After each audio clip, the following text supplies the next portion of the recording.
meruyung. Jadi para penjajah dulu itu naruh meriam gitu. Udah sediain meriam untuk mengancam lah gitu, untuk mengancam para penjajah pejuang-pejuang kita gitu.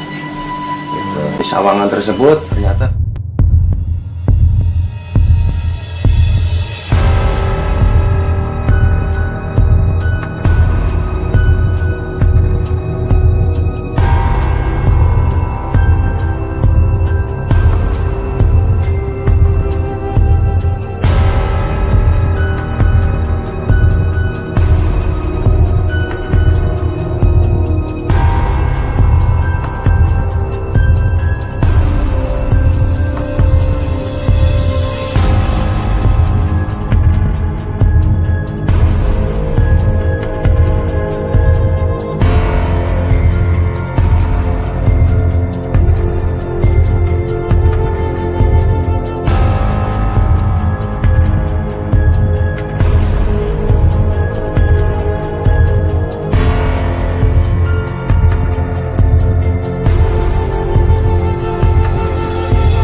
Sebelum mulai video ini, silakan klik tombol subscribe, komen, dan share agar kalian tidak ketinggalan video terbaru dari kami. Terima kasih. makanya saya pribadi sama Aki Sari menyebutnya situ tikungan berdarah, karena hampir setiap hari di tikungan tersebut terjadi kecelakaan itu. Sampai kita coba interaksi di situ, ada salah satu putri mengatakan emang di sini dulu tempat perampok. Jadi salah satu dari putri Belanda tersebut sempat diculik. Oh, yang tadi kita di depan sekolah alam itu ya? Ya. Yang tadi kita buat video tadi. Jadi rekam. depan sekolah alam tersebut itu sering terjadi kecelakaan tuh. Mungkin apa dendam apa gimana. Tapi memang pernah ada kejadian juga di situ, kebakaran. Oh gitu. Kan pernah kebakaran. Pernah dengar cerita nggak? Panembahan. Oh, belum ya. Aki kan Pernah kebakaran waktu itu, saya pernah bahkan saya ngeliat sendiri waktu itu di sekolah alam. Ya, itu kan masih hutan ya. Dia masih banyak pepohonan di situ, daerah-daerah situ. Enggak, belum terlalu banyak. udah ada sekolahnya. Oh, udah sekolahnya. Udah ada sekolahnya. Nah, sekolahnya itu memang hampir semuanya tuh kebakar semua di sekolah itu. Makanya yang tadi kita rekam itu pas Panembahan bilang. Sebelumnya saya memang belum tahu kalau di situ memang jadi titik kecelakaan ya. Sering. Waktu itu saya pernah lihat pas saya lagi lewat ada kebakaran di sekolah alam yang tadi kita buat video di sana kan. Itu Panembahan. Ya, jadi nanti gini kita coba lebih telusuri lagi sampai di mana, karena kan ini baru interaksi secara tidak sengaja. Tadi kita lagi beli kelapa, ada interaksi tersebut, ternyata bukan di kemarin kita bikin di sana ya, kita kuak di Anyar ya. Iya. Ternyata terus ini tentang masalah sejarah zaman dulu nih, peperangan zaman dulu ini. Ya mudah-mudahan sih kita berdoa aja biar nggak terjadi lagi peperangan tersebut. Gitu. Berarti memang luar biasa ya Karena saya melihatnya miris sekali itu, dari pejuang-pejuang tersebut itu lari segala macam sampai bingung dia kenapa disebut parung bingung, itu perang, dia bingung mau kemana perangnya. Kejebak di beberapa jalur. Ternyata di arah ke Meruyung, ternyata Meruyung itu adalah meriam. Dulu itu banyak meriam-meriam yang menembaki para pejuang tersebut sampai banyak yang hancur, yang mati. Tapi memang sampai bingung kayak gitu, apa memang jalurnya itu memang udah di setting sama Iya, strategi penjajah. Jadi dibuat jalanan dua itu biar bingung nih mau kemana nih. Ayo, kalau ada jebakan, ayo mau kemana? Tapi emang nggak ada solusi jalan yang lain. Nggak ada. Jadi tadi menurut makhluk tersebut, Sosok gaib yang tadi dia mau komunikasi. menjadi mata-mata. Dia rela entah mempertaruhkan nyawanya untuk menjadi mata-mata karena dibikin dua jalan tersebut itu. Itu akhirnya dia coba ke sana, dibilang ada meriam di sana. Karena kan sebelumnya udah banyak yang mati. Akhirnya meriam sana. Nah, kebetulan setelah meriam tersebut udah menghabisi para pejuang tersebut, nah mata-mata tersebut bilang jangan ke sana, jangan ke arah ke Cinere. Itu. Oh, di Cinere ada orang ini udah ya dicegat, masyarakat gitu. Cina di sana. Karena Cina memang sekongkol kan. sekongkol dengan para pejuang tersebut, para penjajah tersebut. Akhirnya dibelokkan ke arah kiri, ke arah Sawangan itu. Gitu, arah Sawangan. Nah, kebetulan ini di Sawangan tersebut bikin strategi nih. Nah, beliau ini bilang bikin strateginya itu di Batu Tugu, Sawangan, Permai. Iya, sebelum ini ya, sebelum sebelum tanjakan ya. Turunan kalau di sini. Turunan. Kalau dari Parung sebelum tanjakan. Kalau dari Parung sebelum tanjakan. Nah, di situ bikin strategi untuk membuat jebakan-jebakan para penjajah dulu biar terperangkap. Karena penjajah mungkin bingung kok nggak ada ke arah Meruyung nih. Mereka pada kemana nih? Gitu, jalannya kemana nih? Akhirnya dicegat lah di sana, gitu kan. Akhirnya Belanda tersebut kan nyari-nyari tuh penjajah. Kepancing ya. Kepancing. Dari nama Sawangan itu. Iya. Pancingan tersebut, akhirnya perang, diudak lah sampai ke daerah Parung. Akhirnya mengambil alih senjata segala macam itu di Parung. Itu Parung. Gitu ya. Karena kita lihat ini gabungan juga sih ya, dari Depok ke Bogor. Mungkin dulunya nih masih Kabupaten Bogor ya. Ya. Oke. Bogor, masuk Bogor. Masih masuk Bogor ya? Memang menurut sumber dulu masih masuk Bogor ini. Ya. Gitu. Bogor, masih masuk kemarin. Bogor. Namanya dulu adalah ini apa namanya, Pasundan. Pasundan. Ya Allah alam bisawab ya. Nanti kita telusurin lagi Ki ya. Jadi biar nggak gagal paham, karena sejarah ini kita dapat dari interaksi ya, bukan dari buku sejarah yang kita lihat gitu kan. Ini interaksi, dia cerita gitu. Yang nggak bedanya kita ngobrol begini aja, itu menceritakan tentang kejadian itu. Karena kejadian-kejadian tersebut kan nggak mungkin diceritakan semuanya. Paling inti-intinya aja. Intinya mah kenapa sih? Mungkin banyak orang-orang Parung Bingung tersebut juga nggak tahu. Iya bener pasti. Kok bisa disebut Parung Bingung? Saya pun hampir 25 tahun di sini di daerah Meruyung baru sekarang tahu. Gitu loh, makanya kaget juga kalau. Iya, karena Parung Bingung ternyata Parung itu perang. Dia perang bingung mau nyerangnya kemana nih? Iya. Serangan balik tersebut. Kebetulan tadi Putri tadi itu ada perampok dari apa ya? Bukan pejuang kita ya, dari tim kita lah. Dari apa sih bangsa kita ini ada yang jadi perampok dulu. Biasa awalnya jadi apa, antek-antek ya kalau bahasa ini, jadi anyan Belanda. Iya. Penjajah. Penjajah. Ya. Mungkin dia sakit hati apa seperti apa, akhirnya putri dari salah satu putri Belanda tersebut diculik lah gitu. Nah, diculik dimatiin di sini di daerah Parung Bingung. Gitu. Kita kemarin sempat ketemu putri tersebut, cuman belum kita tanyakan namanya siapa. Tapi di yang tadi kita di depan sekolah alam itu emang energinya kuat juga ya Panembahan ya? Ya, karena emang sering terjadi kecelakaan di situ. Pemirsa di rumah yang mungkin yang bertanya, kok ini sering banget terjadi kecelakaan di sini? Ada itu. Hampir setiap hari ya sih. Tanda-tandanya. Iya juga memang waktu itu aja kebakaran juga kan. Iya, emang sih salah satunya kelalaian dari pengendara gitu. Jadi Pernah. ketika ada kecelakaan itu bukan tanpa alasan ya, bukan tanpa alasan. Di situ ada tandanya, ada tanda-tanda ketika ingin terjadi kecelakaan.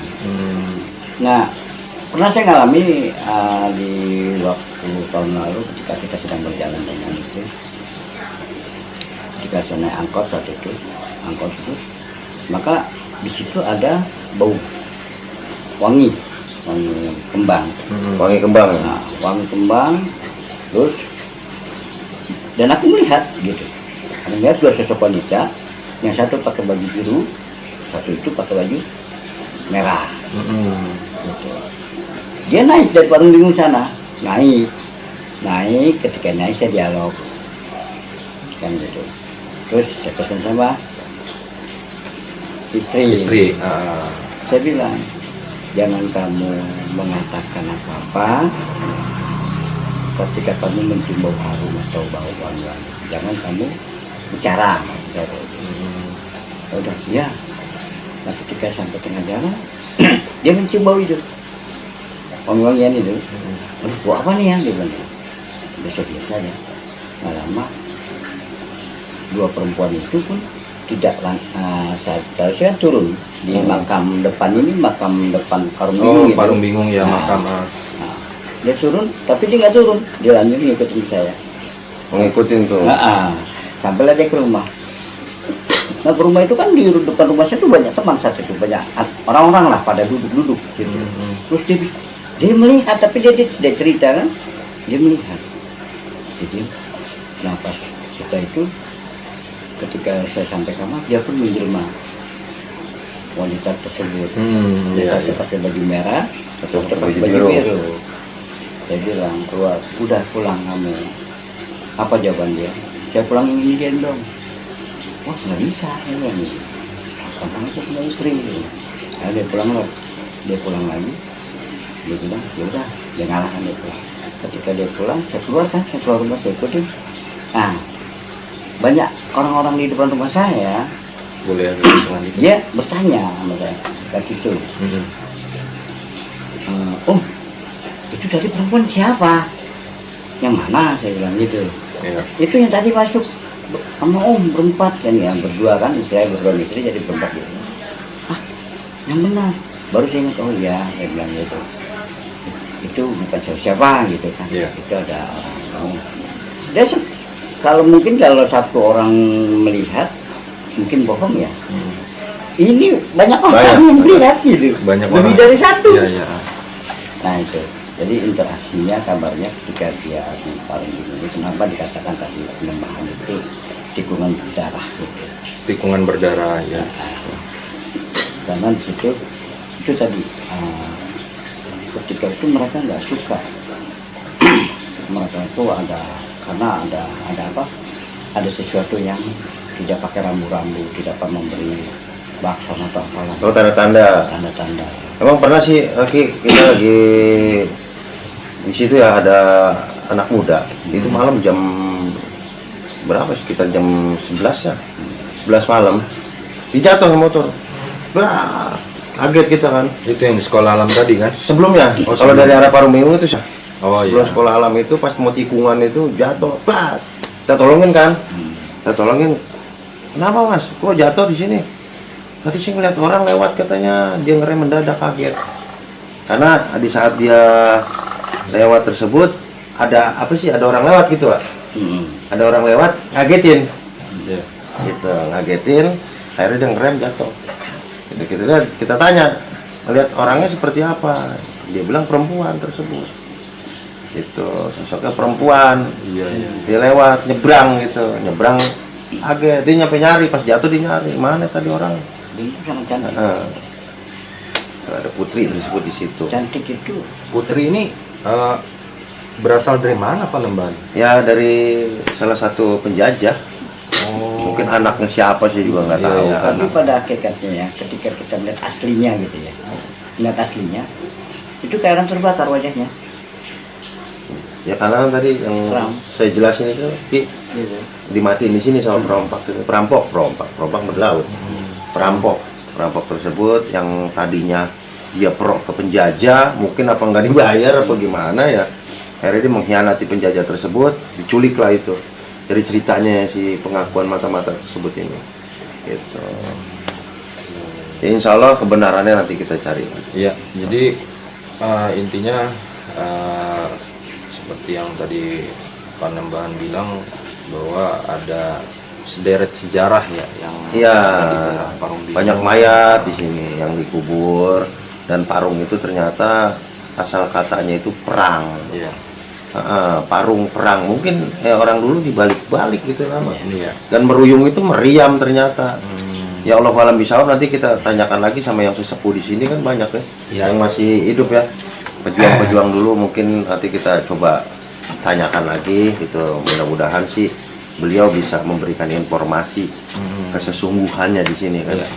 Gitu aja. Ya makanya sahabat, sebelum Panembahan dan Ki Sahri mendapatkan interaksi dari sosok gaib yang ada di sini, memang kita sebelumnya udah ada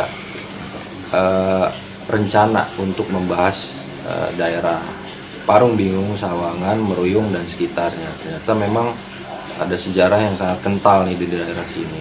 Ya, memang berhubung kita nih, saya khususnya memang tinggal di daerah sini, makanya apa salahnya kita mengungkap sejarah yang ada di sini agar masyarakat pribumi sini atau generasi penerus yang ada di sini tidak lupa dan tidak terkikis atau terhapus sejarah yang diperjuangkan oleh masyarakat dan pribumi yang ada di daerah Meruyung dan sekitarnya. Tuh, jadi intinya seperti itu. Mungkin ada nasihat nih dari Ki Sahri untuk sahabat ya, Joglo sahabat. Likers, ya kan, sahabat mata Oh, baik iya. leluhur, untuk pemirsa. Ya para pemirsa sekalian, saya berpesan kepada saudara semua yang ada di rumah maupun yang menyaksikan ini, saya ingin cuma berpesan satu kepada kalian semua: janganlah kita melupakan prasejarah para pejuang-pejuang nenek moyang kita yang dulu gigih mempertahankan Indonesia ini sampai dia mengorbankan darah untuk kebahagiaan kita semua, anak cucu kita nanti, Generasi penerus ya. generasi penerus yang akan datang, agar kita selalu bisa menghormati jeripayah mereka, kita bisa menghormati atas pengorbanan mereka, kita maka tetap semangat dan belajar dalam mengetahui tentang sejarah Meruyung dan sekitarnya. Hanya itu saya yang saya bisa sampaikan, kurang lebih saya mohon maaf. Assalamualaikum warahmatullahi wabarakatuh. Waalaikumsalam. Ya, oke sahabat. Jadi itu adalah penuturan dari Panembahan dan Ki Sahri bahwa sejarah itu penting, karena presiden pertama kita, Insinyur Soekarno, pernah berpidato jas merah. Jangan sekali-sekali melupakan sejarah, karena dari ucapan tersebut ada kaitannya dari perjuangan-perjuangan nenek moyang kita terdahulu.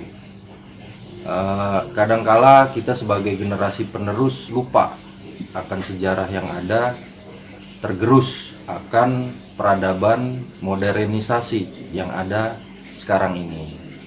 Nah, tentunya nanti ada yang saya mau tanyakan juga nih, nanti ke depan ada dari lokasi-lokasi yang tadi kita atau Panembahan sebutkan tadi, ada nggak napak tilas yang akan kita publikasikan nanti? Insya Allah, insya Allah nanti di Depok ini kita telusuri ya. Nah, yang saya pernah dengar kan di Depok ini juga para pejuangnya banyak dulu. Insya Allah nanti di Depok ini kita telusuri dari titik-titik wilayah-wilayah mana. Ya alhamdulillah nih, khususnya di wilayah tersebut ini tempat tinggalnya Imam ya. Tempat tinggal saya memang saya di sini. Itu jadi mungkin dari sini nanti kita terpancing ya, terpancing untuk mengkuak sejarah semua di sini. Mudah-mudahan sejarah tersebut cuma apa sih, cuma ingin mengingatkan kepada generasi-generasi sekarang, jangan pengen enaknya aja mungkin ya Pak. Karena lihat pejuang-pejuang dulu sampai tumpah darah, sampai pengorbanan, keluarga terpisah segala macam. Kan itu nggak terpikirkan. Mungkin orang tuanya juga nggak menceritakan. Iya. Yang itu kadang nggak tahu, turun menurun tersebut nggak tahu. Akhirnya nggak diceritakan, mereka pengen enaknya aja sekarang, happy lah, joget-joget, dugem segala macam. Padahal zaman dulu boro-boro dugem, nyalain tabunannya ditembak ya Pak. Iya, benar. Gitu. Mungkin Aki juga kan udah umur segini merasakan lah di zaman dulunya. Susahnya ya. Susahnya seperti apa. Nah, sekarang kan tinggal enaknya. Paling saya juga berpesan gitu, selain laki, ya jangan lupakan sejarah, karena untuk pembelajaran kita, ibroh kepada diri kita, balik lagi kepada diri kita, untuk generasi-generasi kita, jangan cuma pengen enaknya. Ya. Itu. Jadi mengingat masa lalu untuk pembelajaran kita ke depan gitu. Bahwa semuanya memang butuh proses. Ya. Butuh proses. Nggak semudah membalikan telapak tangan. Ya. Nah, itu sahabat. Jadi kita membahas sebagian kecil yang tadi kita bahas, khususnya di daerah Depok. Nah, tentunya nanti kedepannya akan kita bahas juga nih arti nama Depok itu sebenarnya sejatinya seperti apa. Tentunya penasaran kan? Sama, saya juga penasaran karena sampai sekarang pun saya belum dikasih tahu nih oleh Panembahan dan Kisarin. Agar nanti di saat kita buat konten berikutnya dibahas di situ, oke? Intinya jangan lupa subscribe, like dan komen. Semoga tontonan yang kita berikan ini, edukasi yang kita berikan ini menjadi tuntunan untuk kalian semua. Oke, assalamualaikum warahmatullahi wabarakatuh. Salam Joglo Bikers.